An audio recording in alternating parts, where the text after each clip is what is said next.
Muy bien amigos, regresamos con más Mundo Ardose. En el bloque pasado hablamos del conflicto en Medio Oriente y en este quisiera comenzar hablando de la guerra en Ucrania. Con el frente todavía estancado, tanto Rusia como Ucrania apuntan sus misiles y drones contra la infraestructura crítica lejos de la línea de contacto, más allá de que ambos impactaron también edificios residenciales. Moscú llevó a cabo un importante ataque contra instalaciones energéticas en varias regiones, lanzando más de 140 drones, afectando sobre todo a Odessa, donde 16.000 personas se quedaron sin electricidad. A su vez, el Kremlin también informó que había tenido que derribar cientos de drones y acusó a Kiev de estar detrás de los explosivos hallados en un gasoducto en Serbia. Asimismo, denunció que el bombardeo contra una mina en Lugansk había dejado cerca de 40 personas bajo tierra. Por otra parte, Ucrania volvió a golpear la ciudad portuaria de Novorossiysk, muy importante para la exportación de petróleo, en un intento de impedir que Rusia se vea beneficiada por el aumento de los precios como consecuencia del conflicto en Medio Oriente. Los drones ucranianos alcanzaron 4 depósitos de crudo, el muelle y una tubería, mientras que los aliados de Ucrania le pidieron que moderara sus ataques contra las refinerías para no agravar la escasez de petróleo y el aumento de los precios. Por su parte, el mandatario ucraniano Volodymyr Zelensky sigue intentando aumentar sus alianzas y después de cerrar un acuerdo para cooperar con los estados del Golfo para derribar drones iraníes, viajó a Turquía y Siria. En Ankara avanzó en proyectos para la explotación conjunta de gas, aunque se le reprochó sus ataques al crudo ruso, mientras que en Damasco se anunció un pacto en cuestiones de seguridad y una mayor cooperación económica. Al menos 3 personas murieron el lunes en un ataque ruso contra la ciudad ucraniana de Odessa. El bombardeo provocó un enorme boquete en un edificio residencial que se prendió fuego. Según la mayor empresa energética privada del país, más de 16.000 personas se quedaron sin electricidad tras el ataque.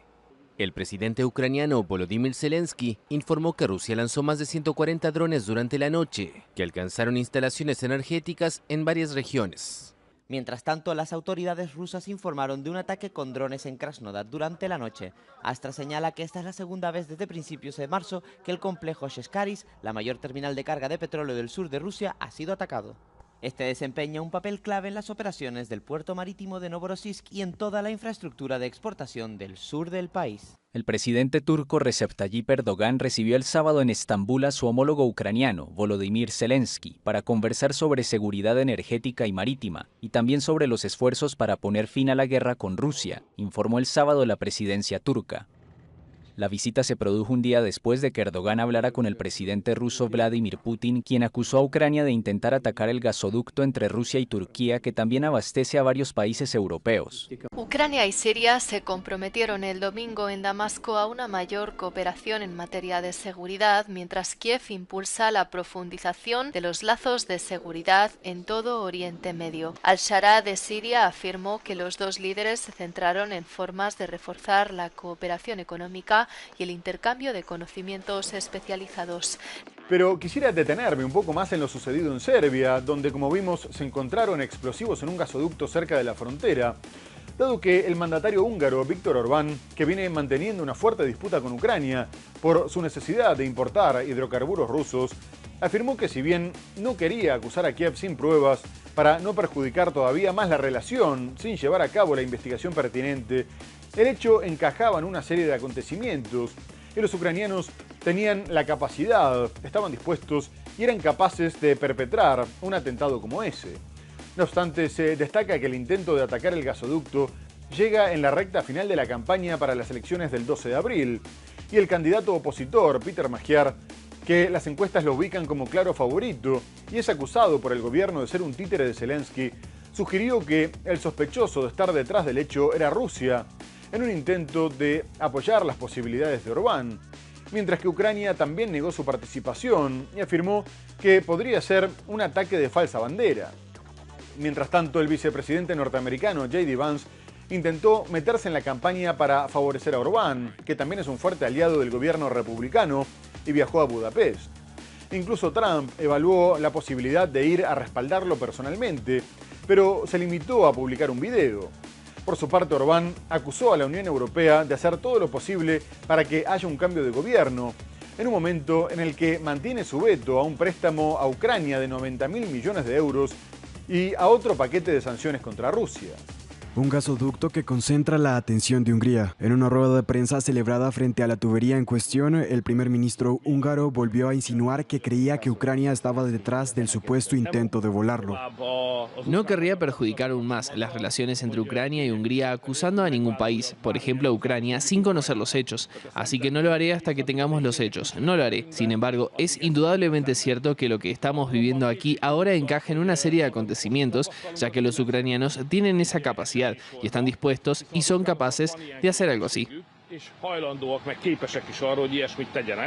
El domingo se encontraron 2 mochilas con potentes explosivos cerca del gasoducto en Serbia, próximo a la frontera con Hungría. Ambos países siguen dependiendo en gran medida del gas ruso y el gasoducto Turk Stream es la principal vía por la que este circula. Sin embargo, el momento en que se ha producido el hallazgo ha suscitado algunas sospechas. Las elecciones generales de Hungría se celebran este domingo y Viktor Orbán va a la saga en las encuestas. Se han extendido las especulaciones sobre las formas en que Moscú podría intentar mantener en el poder a este líder favorable a Rusia, y el líder de la oposición, Peter Magyar, ha sugerido que esto ha sido obra suya.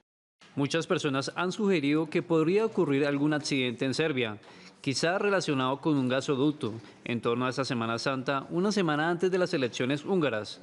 Y ahora ha ocurrido. Por su parte, Kiev rechazó categóricamente lo que calificó de intentos de vincular falsamente a Ucrania con el incidente y afirmó que probablemente se trataba de una operación de bandera falsa como parte de la fuerte injerencia de Moscú en las elecciones húngaras. Por otra parte, Europa se sigue preparando para la guerra y para afrontar los desafíos internacionales sin la ayuda de Estados Unidos, después de que Donald Trump volviera a amenazar con abandonar la OTAN porque se negaron a ayudarlo en la guerra contra Irán, y advertir que sin ellos Europa sería un tigre de papel. El primer ministro británico, Keir Starmer, aseguró que la Alianza Atlántica era la más eficaz de la historia, mientras que el francés Emmanuel Macron consideró que si los aliados sembraban dudas a diario sobre su compromiso, estaban vaciando la sustancia de la OTAN. Y en este contexto, en Alemania generó una fuerte polémica, una medida que obliga a los hombres de entre 17 y 45 años a pedir una autorización militar para viajar al exterior por más de 3 meses, lo que es considerado como un primer paso antes de volver a instaurar el servicio militar obligatorio. El anuncio está generando fuertes protestas, por lo que el ministro de Defensa, Boris Pistorius, intentó minimizar la medida, afirmando que bajo la situación actual las autorizaciones deberían concederse, pero que intentaban adelantarse a un posible caso de crisis en el que tuvieran que saber quién estaba residiendo en el extranjero por un periodo prolongado. De cualquier forma, miles de personas salieron a las calles en 70 manifestaciones en todo el país y la oposición condenó la falta de transparencia, ya que la norma está vigente desde el 1 de enero y recién ahora se conoce. Alemania ya comunicó que pretende aumentar un 40% el número de sus soldados hasta los 260.000 y sumar a otros 200.000 reservistas, aunque ahora el alistamiento no es obligatorio. La ley de reforma del servicio militar entró en vigor en enero, pero un epígrafe había pasado desapercibido hasta ahora. Todos los hombres alemanes entre 17 y 45 años tendrán que pedir autorización a las Fuerzas Armadas si van a estar fuera del país más de 3 meses. Da igual que sea por estudios, trabajo o un periodo sabático. Alemania ya había contado con normas similares en el pasado, pero solo en casos extremos de tensión militar. El Ministerio de Defensa le quita importancia. Dice que su finalidad es tener un registro fiable para situaciones de emergencia y que el permiso de salida no se denegará nunca. Estados Unidos pone en tela de juicio sus vínculos con la OTAN. Este miércoles el presidente Donald Trump, en entrevista con el diario británico The Telegraph, anunció que está valorando la salida de su país del Tratado de Seguridad del Atlántico Norte. Oh sí, diría que está más allá de cualquier reconsideración. Nunca me dejé influir por la OTAN, siempre supe que eran un tigre de papel y por cierto, Putin también lo sabe. Palabras que llegan luego de críticas por parte de la Casa Blanca a sus aliados europeos por la falta de ayuda en la guerra contra los ayatolás de Irán. Tendremos que replantearnos el valor de la OTAN y de esa alianza para nuestro país. En última instancia, es una de las decisiones que debe tomar el presidente. Y ahora quisiera ir a México porque continúa la indignación por la muerte de un joven migrante de 19 años bajo la custodia de la policía migratoria en Estados Unidos.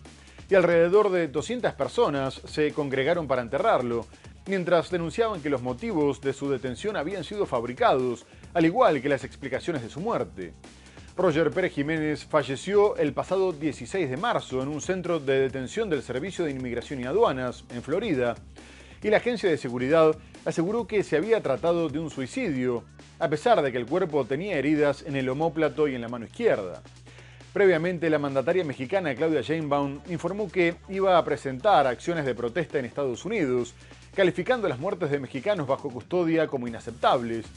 Y la directora de Protección Consular de México en Los Ángeles, Vanessa Calva, consideró que las muertes eran una tendencia alarmante que reflejaba fallas en el sistema, deficiencias operacionales y posible negligencia, dado que en lo que va del año ya son 14 los migrantes que perdieron la vida mientras estaban a cargo de los agentes de ICE.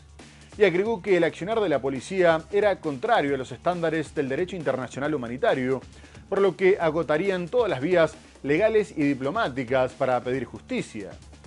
Estas muertes aumentan la polémica en torno al Departamento de Seguridad Nacional, que viene siendo fuertemente cuestionado por abusos en los operativos migratorios, que incluso derivaron en el asesinato de 2 ciudadanos norteamericanos, lo que hizo que los demócratas se negaran a financiarlo, provocando el cierre parcial del gobierno federal. Unas 200 personas entre familiares y vecinos enterraron el sábado los restos de un joven mexicano muerto bajo custodia migratoria estadounidense y denunciaron como injustas y fabricadas las acusaciones que llevaron a su detención y muerte. Roger Pérez Jiménez, de 19 años, originario del municipio indígena de San Juan Chamula, en el estado sureño de Chiapas, murió el 16 de marzo en un centro de detención del condado de Glades, en Florida, operado por el Servicio de Inmigración y Aduanas ICE. El sepelio ocurrió al cierre de una semana en que el gobierno mexicano calificó como inaceptable la muerte de sus ciudadanos bajo custodia estadounidense y anunció acciones de protesta. Roger fue detenido el 22 de enero a la salida de su trabajo, acusado de resistirse a la autoridad y de dar una identidad falsa. Su tío alega que se confundió, pues no dominaba el inglés. El tío de Roger señaló que el cuerpo presenta lesiones tanto en el omóplato como en la mano izquierda, lo que ha acrecentado las dudas de la familia. Según el ICE, Roger murió por un presunto suicidio, aunque la causa oficial de su muerte sigue bajo investigación. La agencia informó que el joven estaba bajo su custodia desde el 21 de febrero, que al ingresar negó tener problemas de salud mental y que respondió no a todas sus preguntas para detectar riesgo de suicidio. El lunes pasado, autoridades consulares mexicanas en California denunciaron que las muertes de sus ciudadanos no son casos aislados, sino parte de una alarmante e inaceptable tendencia que refleja fallas sistemáticas y posible negligencia de las autoridades estadounidenses. En lo que va de 2026, 14 migrantes de diversas nacionalidades han muerto bajo custodia del ICE, según boletines oficiales, en medio de la agresiva política migratoria del presidente Donald Trump. Por otra parte, Cuba sigue en una frágil situación por el bloqueo energético de Estados Unidos, en medio de amenazas del gobierno norteamericano de tomarla por la fuerza. En este contexto, la llegada de un petrolero ruso con 730.000 barriles de crudo buscó aliviar la crisis, y la vocera del Ministerio de Exteriores ruso, María Zaharova, dijo que Cuba era un amigo y su socio más cercano en el Caribe, por lo que no lo iban a dejar caer, y continuarían brindándole ayuda. A su vez denunció presiones y amenazas sin precedentes por parte de Washington, aunque Moscú decidió enviar el buque solo después de haber tenido el permiso de Donald Trump, 3 meses después de que el bloqueo se hiciera efectivo, y a pesar de que Cuba ya sufrió el mes pasado 3 apagones masivos, en medio de una crisis que compromete el funcionamiento de los hospitales, el acceso al agua potable y la distribución de comida. No obstante, la vocera de la Casa Blanca, Caroline Leavitt, aclaró que seguían reservándose el derecho de confiscar los buques que se dirigían a Cuba y que si bien tomarían una decisión caso por caso, la política de sanciones seguía vigente. Y más tarde, los legisladores demócratas Pramila Jayapal y Jonathan Jackson se reunieron con el presidente cubano Miguel Díaz-Canel, aunque aclararon que los contactos mantenidos hasta ahora no constituían una negociación formal y descartaron la posibilidad de llegar a un acuerdo inmediato. De cualquier forma, las autoridades comunistas continuaron con sus gestos de buena voluntad y decidieron liberar con motivo de Semana Santa a 2.010 presos, el segundo indulto en menos de un mes. El gobierno de Cuba anunció el jueves la liberación anticipada de 2.010 prisioneros como un gesto humanitario en el marco de la Semana Santa, la segunda excarcelación de presos anunciada en menos de un mes, en medio de una creciente presión de Washington. El gobierno cubano no especificó los delitos que abarca el indulto, pero señaló que las liberaciones tienen en cuenta el tipo de crimen, la conducta en prisión, motivos de salud y el tiempo transcurrido en la cárcel. Según el texto de la resolución, entre los indultados hay jóvenes, mujeres, adultos mayores de 60 años, así como extranjeros y ciudadanos cubanos residentes en el exterior. El Grupo de Defensa de los Derechos Humanos 11J cuestionó en un comunicado que se haya excluido del indulto a los llamados delitos contra la autoridad, que incluyen figuras como atentado, resistencia y desacato, bajo las cuales, según el grupo, se han criminalizado de forma reiterada conductas que no implican violencia ni representan una amenaza real. Por último, el gobierno brasileño está en alerta por el crecimiento de la extrema derecha en intención de voto de cara a las elecciones de octubre.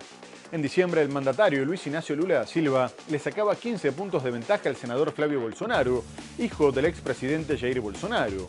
Hace unos días la distancia se redujo a menos de 10 puntos y ahora las encuestas anticipan un empate técnico, mientras que ya hay algunos sondeos que lo ubican por delante.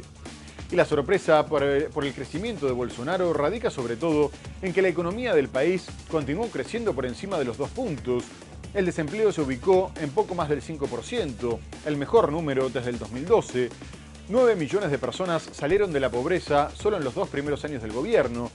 En 2025, Brasil alcanzó un récord de exportaciones agrícolas y la inversión extranjera fue la más alta en la última década. Y todo esto manteniendo un déficit de solo el 0,4%. Por este motivo, parte del gobierno apuntó contra la Secretaría de Comunicación Social, afirmando que el problema era que no se daban a conocer los logros. Y en este contexto, el encarecimiento de la energía por el conflicto en Medio Oriente no es una buena noticia para el gobierno, ya que se prevé un aumento de la inflación que, además de afectar a la población más vulnerable y sectores clave, podría impactar en las elecciones.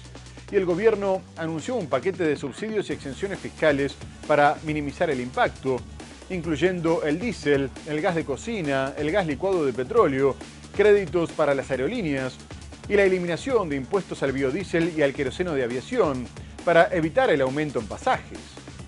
Para paliar los efectos de la guerra en Medio Oriente, el presidente de Brasil, Luis Ignacio Lula da Silva, que busca la reelección en octubre, firmará un paquete de disposiciones que incluye subvenciones al diésel, exenciones impositivas al biodiesel, subsidios a la importación de gas licuado, líneas de crédito para el sector aeronáutico y suprimirá los impuestos al queroseno de aviación.